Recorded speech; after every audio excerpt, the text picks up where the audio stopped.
जय श्री कृष्ण। राधे राधे। आज हम सुन रहे हैं अधिक मास महात्म्य के अध्याय 24 की पावन कथा को। सर्वप्रथम भगवान का ध्यान करते हुए सभी बोलिए, ओम नमो भगवते वासुदेवाय नमो नमः। ओम श्री कृष्णाय नमो नमः। पिछले अध्याय की कथा में हमने सुना था, ब्राह्मण उग्रदेव के पूछने पर शूद्र मणिग्रीव ने अपने वन में आकर आश्रम बनाने का समस्त कारण, कि वह क्यों और किस कारण से आया, सब कुछ बताया। अब आज उससे आगे की कथा सुनते हैं। उग्रदेव को मणिग्रीव सब कुछ बताकर बोला कि हे ब्राह्मण, इस समय मुझ पाप युग पर आप अनुग्रह कीजिए।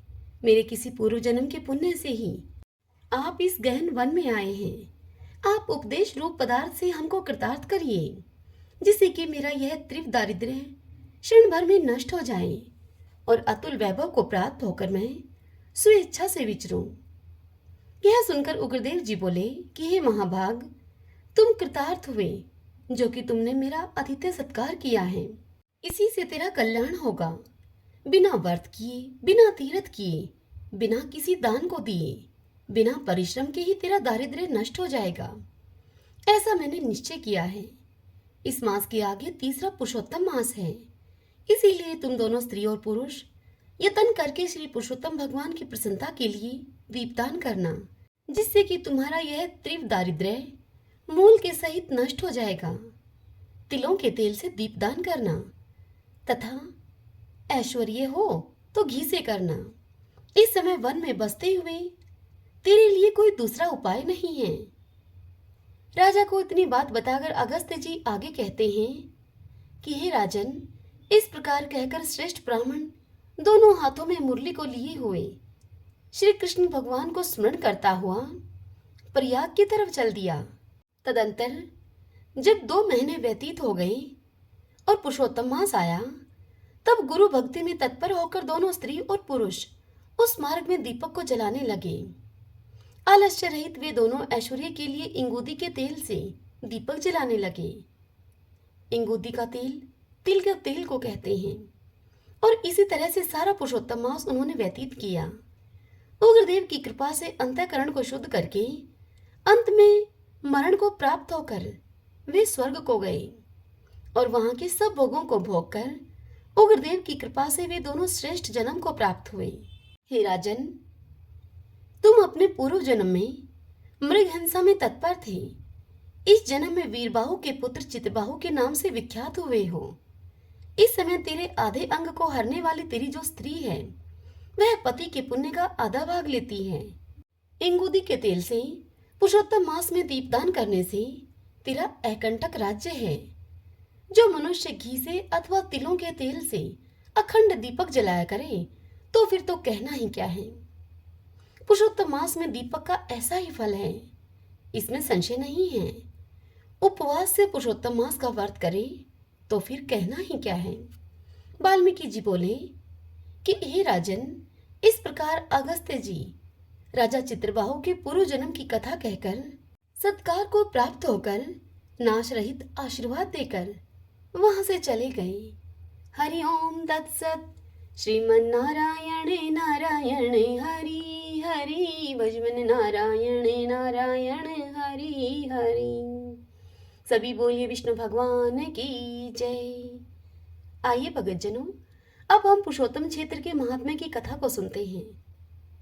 पुरुषोत्तम भगवान की जय। आज की कथा में हम सुनेंगे भगवान की द्वादशादित्य मूर्तियों की उपासना, दक्ष के द्वारा भगवान की आराधना और वर प्राप्ति तथा विभिन्न विभूतियों के रूप में भगवान की उपासना का क्या फल होता है, यह सब सुनेंगे।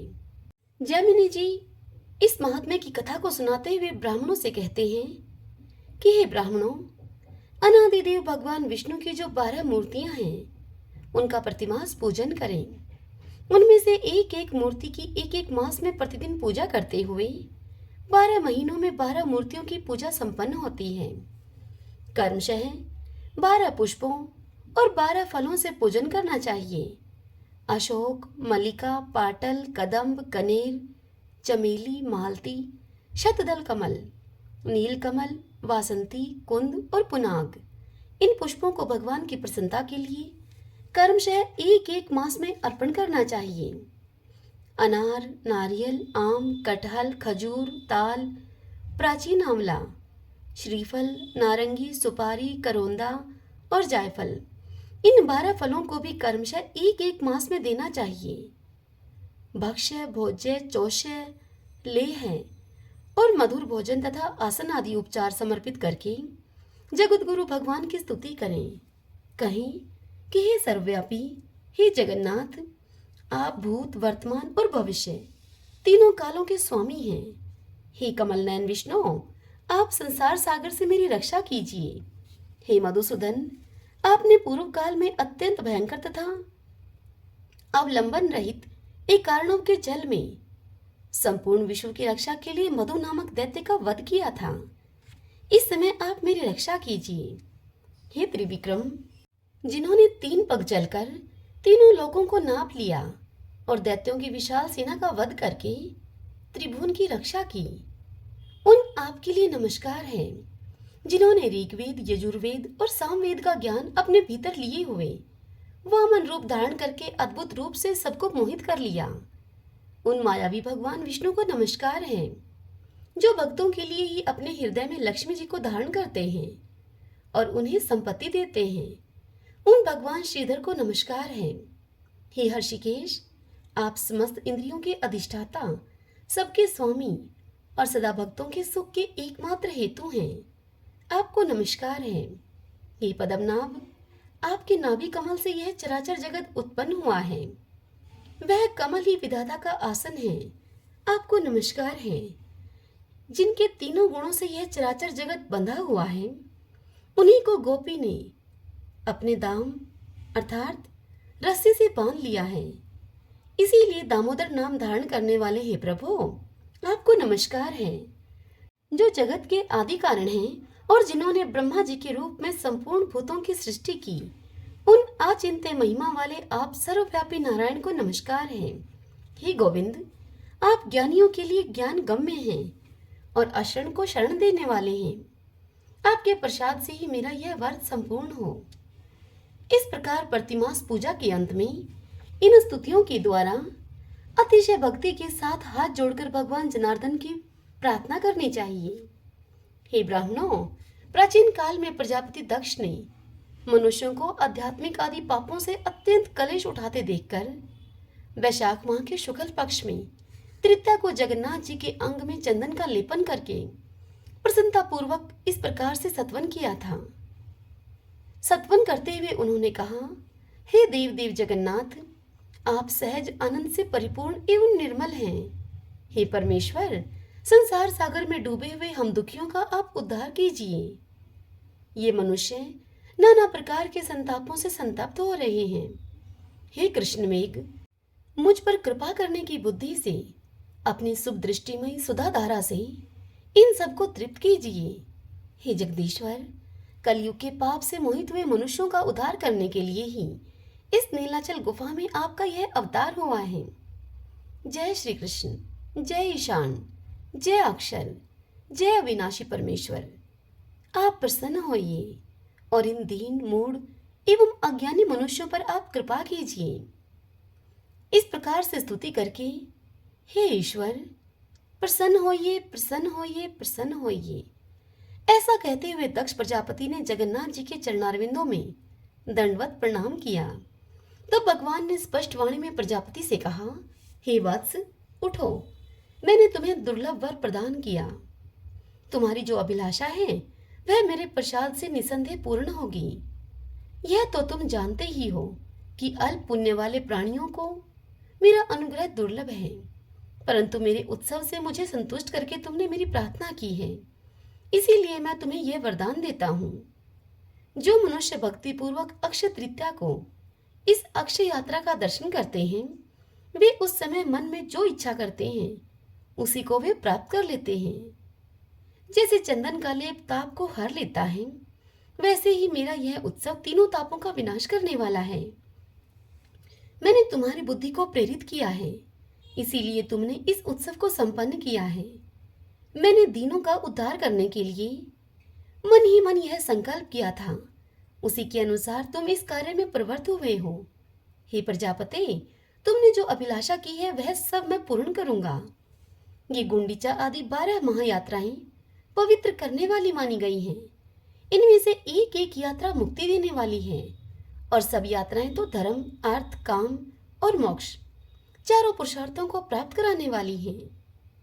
जो मनुष्य भक्ति पूर्वक इनमें से एक यात्रा का भी दर्शन करता है वह उसी एक से भवसागर को पार करके भगवान विष्णु के धाम में जाता है।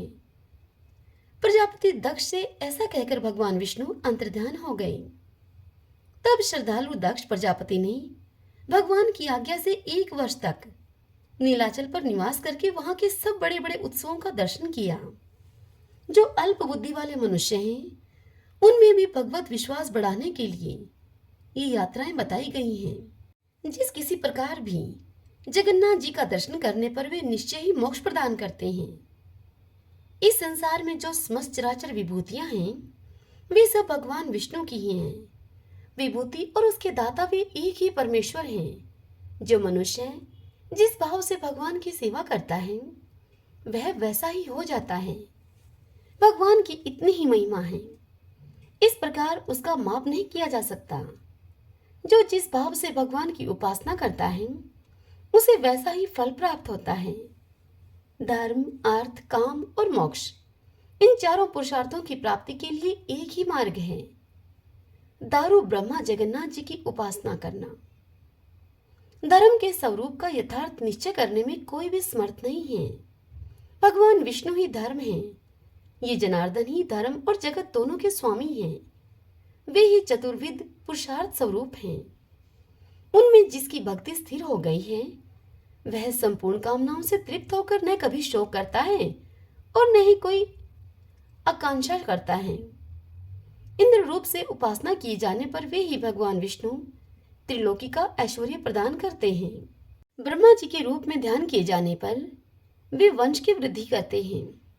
सनत कुमार के रूप में इनका चिंतन किया जाए तो ये दीर्घ आयु प्रदान करते हैं। राजा पृथु के रूप में भावना करने पर जीविका और संपत्ति प्रदान करते हैं। बृहस्पति के रूप में यदि भगवान की उपासना की जाए तो वे गंगा आदि तीर्थों का फल देते हैं। सूर्य रूप से चिंतन करने पर वे अंतःकरण के अज्ञान अंधकार का नाश करते हैं। चंद्रमा के रूप में श्री हरि की उपासना की जाए तो वे अनुपम सौभाग्य देते हैं। भगवान वाणी के अधिपति हैं। इस रूप में भावना करने पर मनुष्य अष्टादश विद्याओं का तत्वज्ञ होता है। यज्ञेश्वर स्वरूप में चिंतन करने पर जगन्मय सनातन भगवान अश्वमेध आदि यज्ञों का फल देते हैं। कुबेर रूप में ध्यान किया जाए तो भगवान अनुपम समृद्धि प्रदान करते हैं। इस प्रकार दीनों और अनाथों पर अनुग्रह करने के लिए दया सागर भगवान काष्ठ में शरीर को धारण करके नीलगिरी पर्वत पर निवास करते हैं। हे ब्राह्मणों, तुम सब लोग वहां पर जाओ, एकाग्रचित होकर निवास करो वहां और भगवान लक्ष्मीपति के युगल चरणारविंदों की तुम शरण लो। हरि ओम तत्सत। श्रीमन्नारायण नारायण हरि हरि भगवन नारायण नारायण हरि हरि भजमन नारायण नारायण हरि हरि।